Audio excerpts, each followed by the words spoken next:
FM 92.7. My name is Beatrice Adu. The news is also live on Kazmi 107.1 FM and across the world at freenews.com. Coming up in the next 30 minutes.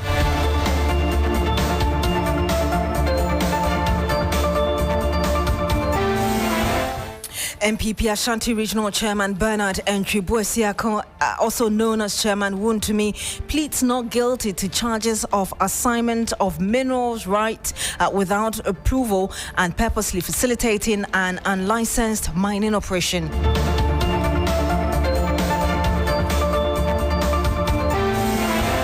Also coming up on the program, 12 suspects are appearing before the Takwa Circuit Court for causing damage to a section of the Takwa-Takoradi railway line at Achim in the Takwa and Swayim municipality.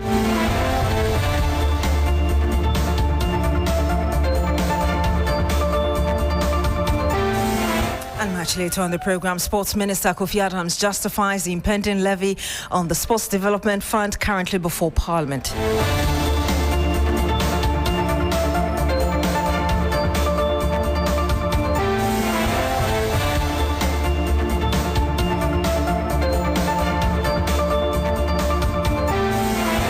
Thank you very much for joining us this afternoon.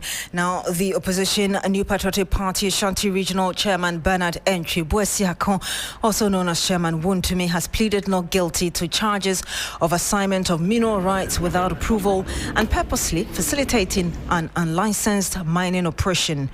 Wontumi has also been granted a bail of 15 million Ghana cedis with 3 sureties. 2 out of the 3 sureties are to be persons with landed properties. He's to deposit his passport with the registrar of the High Court. He's also to be placed on a stop list at all the entry points. The 3 sureties are to deposit copies of the Ghana card and with the registrar of the court. Now, Wontumi is to report to the investigators every first and third Monday of the month. The investigator is to file evidence of the entries at the end of the month. Wontumi, together with 2 others, including his company, Akunta Mining, have been arraigned at the High Court over illegal mining-related offences. And my colleague, Lord Edward Sari, is currently in court. He'll be joining us very shortly. Meanwhile, 12 individuals are expected to appear before the Takwa Circuit Court for causing damage to a section of the Takwa-Takoradi railway line at Achim in the Takwa and Swayim municipality. This came to light when the Western Regional Minister Joseph Nelson led the Regional Security Council to the location of the destruction. A railway line critical for Ghana's manganese exports is facing severe threats from illegal miners. The narrow gauge line owned by the Ghana Manganese Company Limited for hauling products to the Takoradi port has been significantly damaged and encroached upon by illegal activities. In response to a viral video documenting the extensive damage near Achim, a high-level team made up of the Western Regional Minister Joseph Nelson, MP for Takwa and Swayim Issa Salifu Taylor, and the National Security Liaison Officer conducted an on-site inspection on Monday to evaluate the situation. Illegal miners had dug out the entire foundation beneath the railway bridge, stripping away all the soil and leaving the metal rails precariously suspended in mid-air. I think that for the police, you have to really make your monitoring devices even more sensitive. This didn't happen overnight. It didn't happen within 2 weeks. Certainly, it didn't happen within just 1 month. It's been going on for a while. And so I think that your system for scanning the whole environment must be sharper so that we're able to avoid such damage. Further ahead, entire sections of the rail line had been removed, with the embankment collapsing into the water. The regional minister, very disturbed, called on traditional leaders to take control of their communities and urged the Ghana Railways Authority to increase patrols to prevent further destruction. And in fact, I want to believe that those who do these things live in this town. They live here. They've rented houses here, they live here. That is where they get up every morning and come. They are in the communities.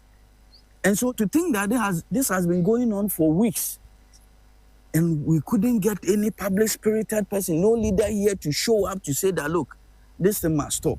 If anybody, any leader from this community had come here to really show concern, had come here to show leadership, I believe that this matter, would have ended as soon as the people showed up.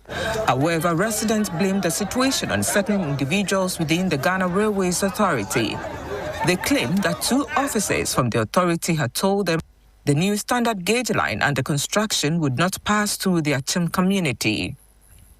Just 6,000 cedis. Because boys in way you man, Obi baby, one of come the one. No, I'm a boy, we to Tradina because I will back catch I do my work as some was in Nananum. I will waste near your quantity, make a quan of and tribute. It's in Nananum woman then view. To tackle the current crisis, the youth and community members are taking action to reclaim the legal mining sites in Achim.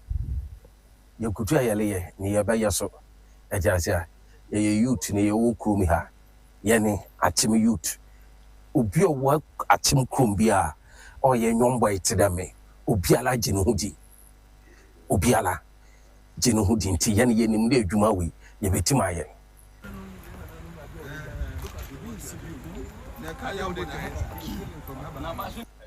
For the effective supervision, the Assistant Superintendent of Tracks at the Ghana Railways, Samson Nyame, disclosed that it has become very difficult for them to go on monitoring and supervision of the rail lines as the only rail car for monitoring has broken down.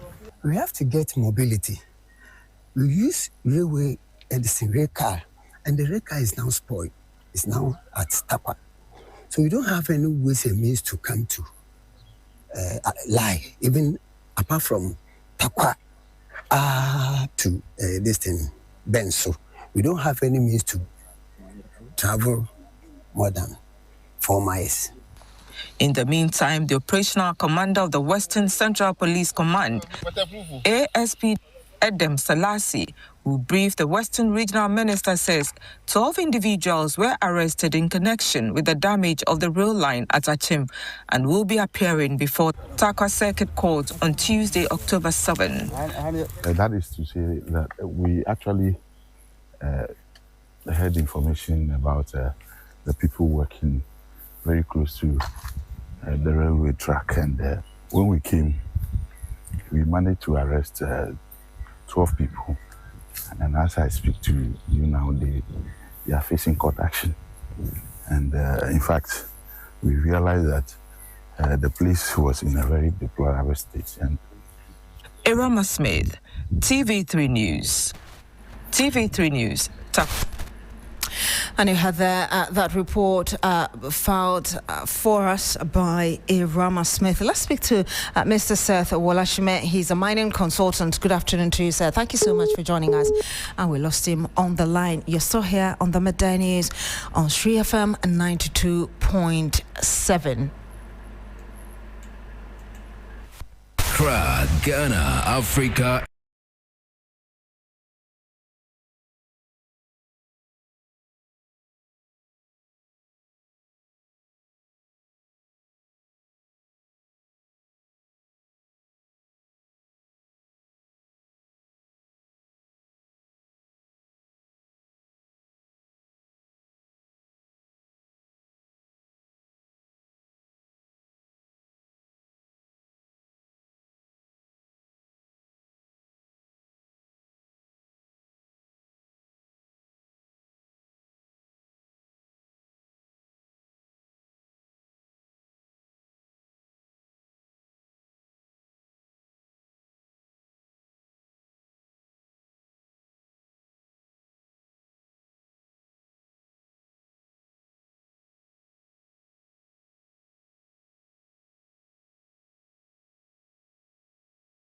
despite the impending levy on the Sports Development Fund currently before Parliament.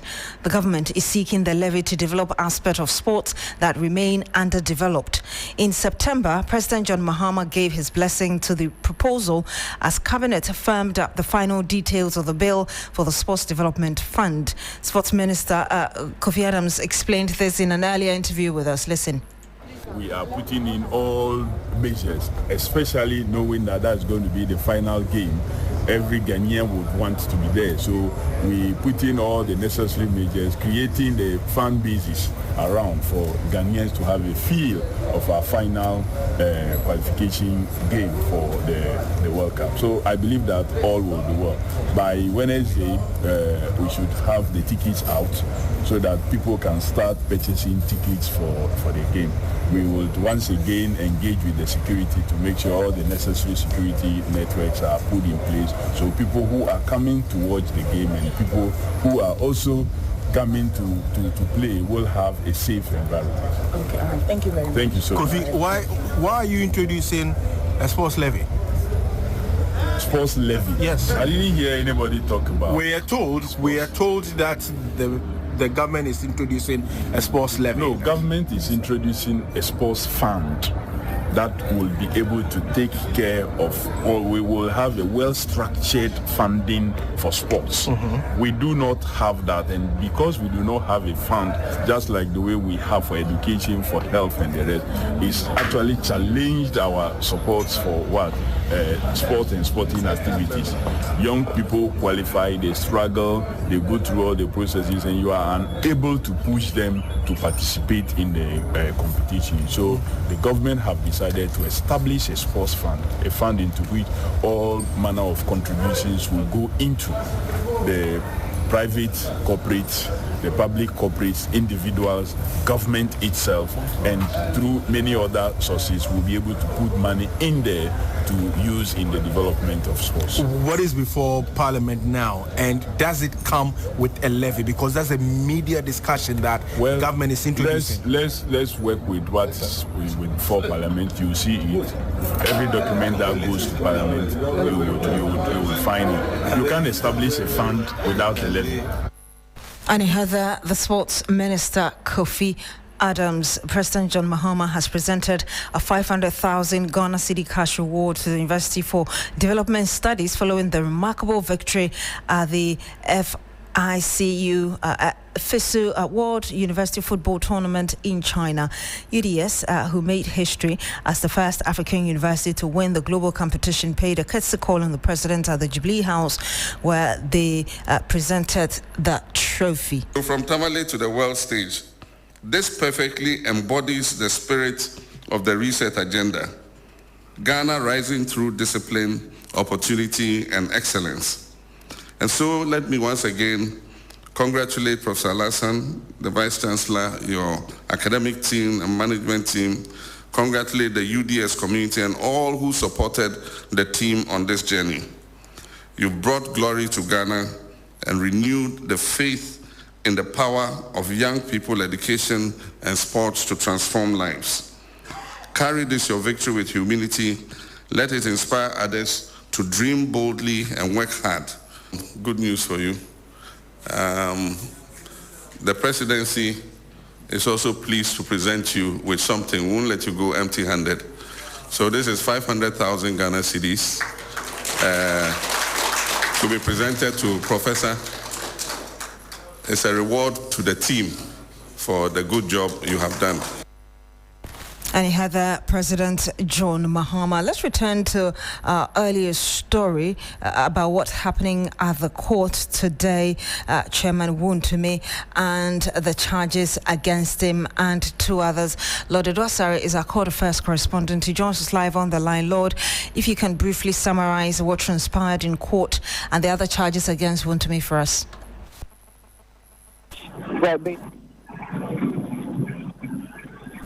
Lord, we can hear you. Please go ahead.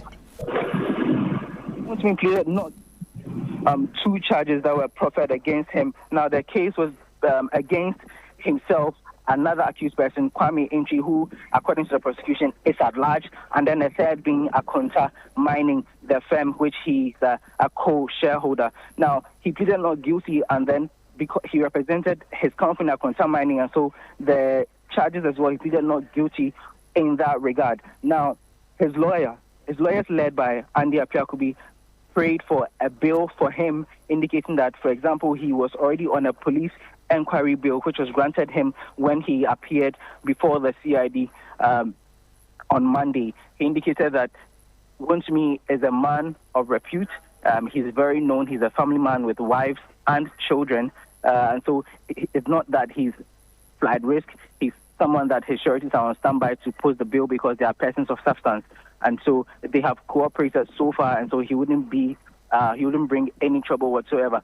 But the Attorney General, or prosecution led by the Deputy Attorney General, Dr. Justice Remsai, he did not oppose that bill application, except that he indicated that there was a need for the courts to use stiff or tough bill conditions so that Wontumi will not leave the jurisdiction, because he's someone who has a lot of wherewithal, and so if they are not very tight about the situation, he could leave. He indicated that, contrary to what the lawyer was saying, Wontumi has not been very cooperative, because when he was invited, the AG at the press conference on Friday had to compel him to appear before the court on Monday. Indicated that, for example, the second accused person, Kwame Intri, there's no evidence that that person even exists. So there's a need for the court to approach that matter very dicily and make sure that the conditions are tight. So after hearing the argument from both sides of the divide, the presiding judge, Audrey Kokuvi Tay, granted Wontumi a 15 million bill with three conditions. Three sureties are supposed to have landed properties. As part of the conditions, Wontumi is supposed to report to the investigator twice every month, which is the first Monday and first Wednesday of every month. He's supposed to deposit his passport to the court's registry, and then his name has been put on a stop list across all the entry points in the country so that he will not leave the jurisdiction. Now, as I speak to you, Wontumi's lawyers are still upstairs trying to work around the bill conditions and post the bill, and so he hasn't left yet. I spoke to the Attorney General early on, who confirmed that there is a second case against Wontumi, which will be heard later in the day today. We still do not have the details of that case against him yet. We're still snooping around. We'll get to know that, and then we'll communicate that in due time, Beatrice. Thank you very much, Lord Edwasare. He's our court affairs correspondent. Let's go up north now. The Northern Regional Chapter of the Ghana National Association of Teachers, NAT, is urging the government to, as a matter of urgency, provide life jackets and other incentives to hundreds of teachers who cross rivers and streams to go to islands and to schools to teach without these life jackets. The association says that life-threatening conditions the teachers go through are very dangerous with no motivation. Let's speak to Christopher Mwako, who is our correspondent following this story. Chris, what more can you tell us? Yes, so Beatrice, according to the association, the northern region has a lot of island communities that are hard to reach and cut off from the main town centers. And so teachers in these communities have to endure harsh conditions to be able to get to school. For instance, crossing rivers, even some of them swim across these streams and rivers before they are able to get to school. This the association describes as unfortunate, and the fact that they are supposed to be provided with life jackets so that they can easily access these schools, even though even traveling in canoes is not the best. And so that has been their call, and that government should also fast-track the implementation of the 20% motivational allowance for teachers who accept postings to hard-to-reach communities. Let's take a listen to the Northern Regional Chairman of the Ghana National Association of Teachers. Teachers are going through a lot, particularly within here. Some of them are crossing rivers to get to island communities just to make sure that they do their job by way of trying to model, trying to nurture, trying to groom our young ones. Of course, in our collective bargaining agreement, we have what we call the 20% allowance for the deprived teacher. It has been there in the books for years. Happily, we heard when government mentioned that they're going to make sure that this particular allowance will be enjoyed by the teacher. But up to date, it is yet to come to fruition. So we are calling on government to expedite actions on this so that the teacher, the rural teacher, of course, will benefit. No amount of money can actually be compensated for the good work that the teacher is doing, particularly the rural teacher. And Christopher Marco is still on the line with us. What more can you tell us as regards the next action that NAT intends to take? We've lost Christopher Amuakon on the line. You're still here on the Midday News on 3FM 92.7.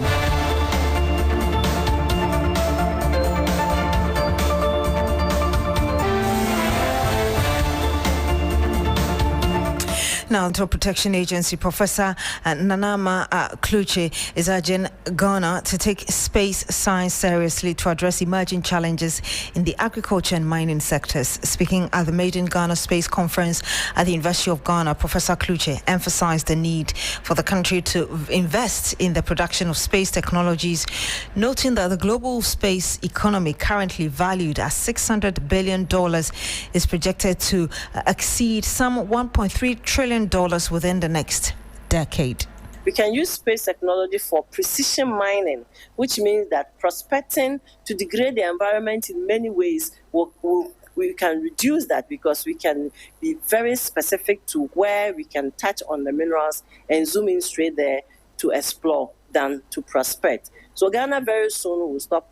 In fact, we have started the process to stop prospecting licenses because there are technologies to be precise as to where we can find gold or any mineral to mine. The same way we can use to monitor our water bodies. So if we can use that to improve upon our agriculture, which we depend on so much for our in the economy, and also let the minerals or gold that we depend so much for our economy. It means that Ghana will be a better place when we explore space technologies much better than what we're doing now. And you have the boss of the EPA, Professor Nanama Brown Kluche. This week is Customer Service Week, a time when businesses around the world say thank you to their customers for their loyalty and support. While some companies are sending appreciation messages and social media posts, many customers say words alone are not enough. They want real value, better treatment, and lasting improvement. Grace Hamwajiman has been finding out as regards what the customers want in this report. Is that the text messages are okay, because if, for instance, if the company belongs to you, you have to send millions of Ghanaians gifts. How are you gonna take it? So I think it's okay. The text messages are okay. So with the experience, has it been good? Has it been bad? Oh, it's been okay. I mean, this even remind you. I mean, they are telling you today is Customer Service Day, so it will help you in your day-to-day organizations and everything. Yeah, but have you had any bad experience with the customer service you work before? No. Okay, so I'm a banker, so I don't. Okay. To be honest, I've experienced some excellent customer service, especially from the where it's your birthday, they send you text and sometimes give to you.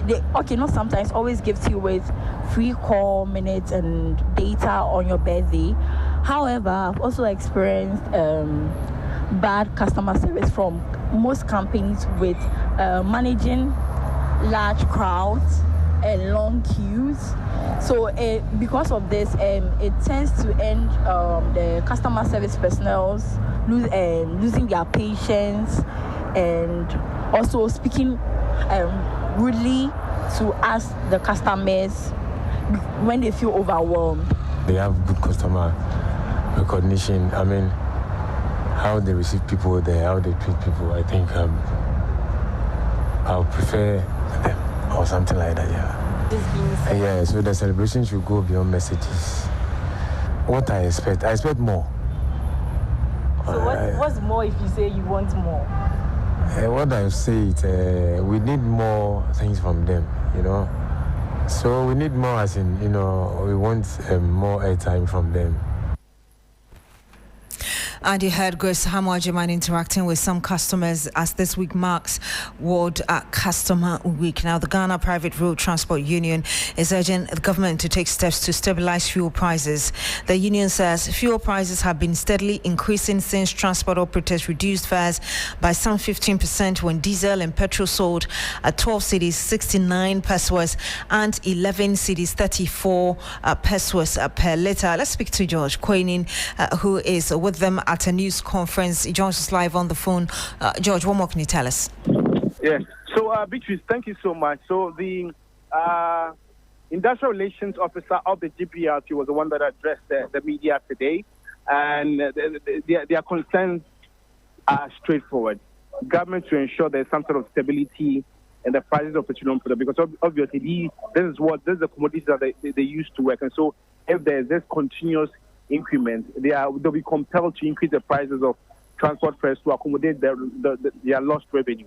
So as it stands now, when you go to the OMCs or the fuel pumps, 4 cedis 20 pesos per litre, you'll be buying, diesel, and 13 cedis 38 pesos. That is the current price for petrol. And so government should ensure that this very price is maintained or reduced. But if there's any, upward adjustment, then they will increase the transport fare, because the second pricing window of October will be announced on the 16th of October this month till the end of the month. So, but there are predictions that it might increase, looking at the foreign, situation and all that. So, if you want to add all these things and then internal matters, there's some positivity in the increment in fuel prices in the second pricing window on October 16th, Beatrice. Thank you very much, George Quaining, currently with the GPRTU at that press conference. Let's listen to exactly what Imoro said. On those issues, for now, we are just pleading with those in authority to make sure they hold their fort for us, because currently schools have been open. Our children are going to go to school. We have to make sure we transport them to and from, and many other things. So when West come to West, we'll get there. But for now, we are just pleading with those in authority to make sure they hold the fuel prices for it. That is where a professional driver would also have a briefing space. So we are pleading, and they should do that for us. And he had Abbas Imoro, who speaks for the GPRTU.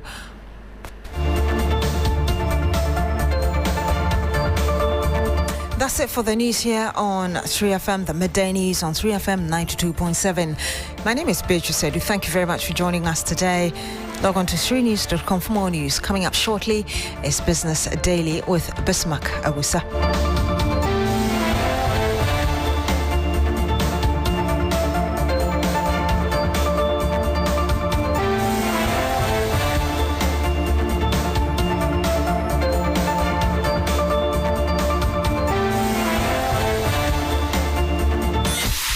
Accra, Ghana, Africa, and worldwide. Join us on Inspirational Gospel Mix this and every Sunday.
Bismarck. Also coming up this afternoon, Bank of Ghana Governor Dr. Johnson Esiama urges commercial banks to cut lending rates and support private sector growth following policy rate reduction to 21.5%. We expect further improvement as banks realign their pricing models to reflect the easing stance. And ahead, strong retail rebound amid stronger consumer demand drives 33.6% jump in domestic VAT collections. Plus, Center for Environmental Management and Sustainable Energy, CEMSI, suggests cutting of fuel supply as key to ending galamsey. The MP has not been effective enough in policing how fuel are being diverted from most retail outlets to this galamsey site. We will bring you these headline stories and others lined up for you. Please stay with me.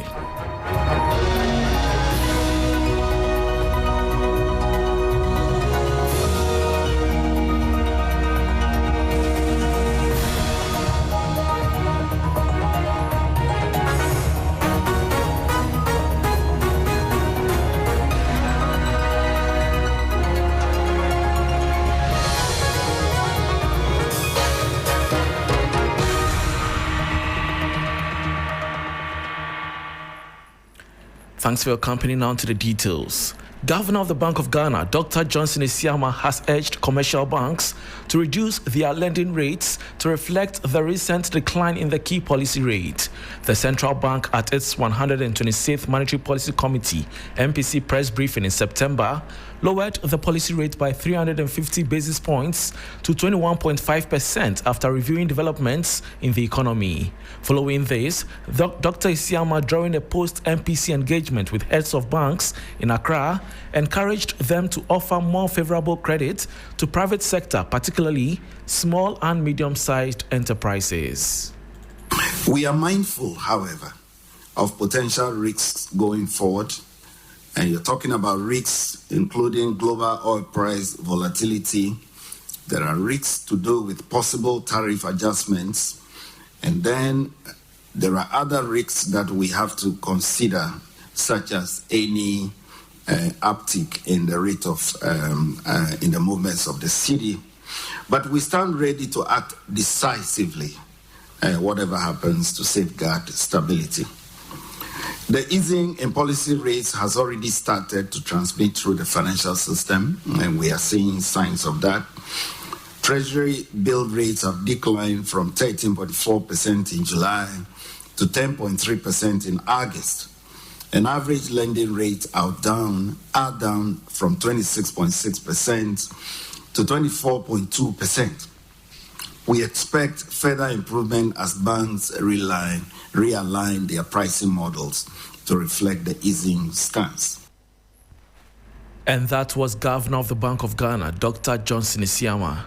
Now, domestic value-added tax collections saw a robust increase of 33.6% in the first 5 months of 2025, reaching 8.31 billion cedis, up from 6.22 billion cedis recorded in the same period in 2024. According to the Bank of Ghana's July 2025 Monetary Policy Report, this significant revenue growth is a direct result of stronger consumer demand and improved tax compliance. There is more in the following 3 Business News Desk report. The value-added tax VAT increase coincided with a cumulative 35.7% surge in retail sales between January and May 2025, reflecting a solid rebound in private consumption and higher household spending across the economy. Retail sales for May alone rose by 38.6% year-on-year to 277.62 million cedis from 200.27 million cedis in May 2024. Domestic VAT performance remained robust, growing by 30.1% year-on-year to 1.77 billion cedis for the month. The central bank attributes this positive trend to enhanced economic performance, greater consumer confidence, and more effective tax administration. According to the Bank of Ghana, the uptick in consumer spending reflects a gradual rebound in domestic demand, supported by stable prices and moderate growth in disposable incomes. Despite the positive developments, economic analysts have sounded a note of caution. Sustaining the current momentum, the Bank of Ghana argues, will depend on the government's ability to maintain fiscal discipline, successfully curb inflationary pressures, and implement targeted policy measures to support household purchasing power in the coming months.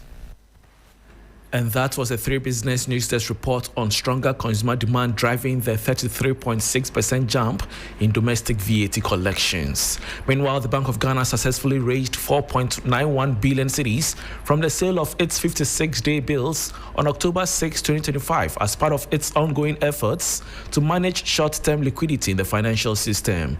The auction results showed that successful bids were allotted within a discount rate range of 20% to 20.81%, settling at a weighted average discount rate of 20.79%. The equivalent interest rate for the bill stood at 21.48%. The relatively elevated yield results or suggests continued tight liquidity in the market and reflects investors' strong preference for short-term government debt amid expectations of sustained monetary policy easing. The bill issuance forms a key part of the central bank's open market operations designed to absorb excess liquidity and maintain stability in short-term interest rates. This is still Business Daily on 3FM 92.7 with me, Bismarck Ausa. Moving on to some other stories, the fight against illegal mining, locally known as galamsey, could be won by targeting a single crucial source, that is fuel. This is the view of the Center for Environmental Management and Sustainable Energy, CEMSI.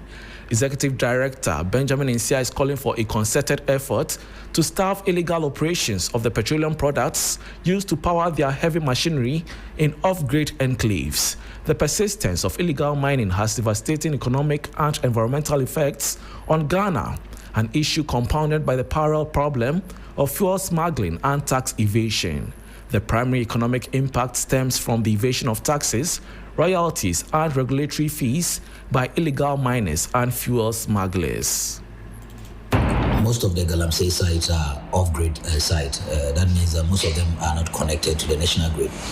And their operations demand a lot of fuel, especially most of the chamfans they use, most of the excavators they use, and also most of the pumping generators they use. All these various infrastructure or various operational equipment relies on fuel. Yet, in solving the menace, we've also considered how these galamseyers also get fuel to power most of these machinery. I think that the MP has not been effective enough in policing how fuel are being diverted from most retail outlets to these galamsey sites. And I think if you want to also stop galamsey, it is good that MP also develops a plan to tackle some of these diversions and then cut the supply of fuel to most of these sites. If they don't have the fuel or they don't get the fuel, I don't think that they'll be able to operate their machines effectively, and most of them are likely going to withdraw from these activities. You heard Executive Director of CEMSI, Benjamin Nsia, suggesting the cutting off of fuel supply is key to ending galamsey. Moving on, the president of the Ghana Union of Traders Associations, GUTA, Joseph Obin, has publicly condemned the high cost of electricity, warning that current tariffs are crippling local businesses and eroding their competitive edge. Obin lamented that the elevated electricity costs are making it increasingly difficult for Ghanaian enterprises to compete effectively, particularly against goods imported from neighboring countries with lower operational expenses. His statement highlights the growing concern within the trading community that high utility prices are a major threat to the viability and long-term sustainability of domestic businesses and the broader economy. Does not make us competitive at all. We all realize that we are doing the African Continental Free Trade area, and Ghana is lagging behind. We are not competitive. Our goods cannot even be sold at Togo. It doesn't go beyond the other member states. Why? Because of high cost of doing business here, especially in regards with utility charges. It does not help us. And we should know, the earlier we know that set these issues and put it in proper context, we are not going to industrialize or the 24-hour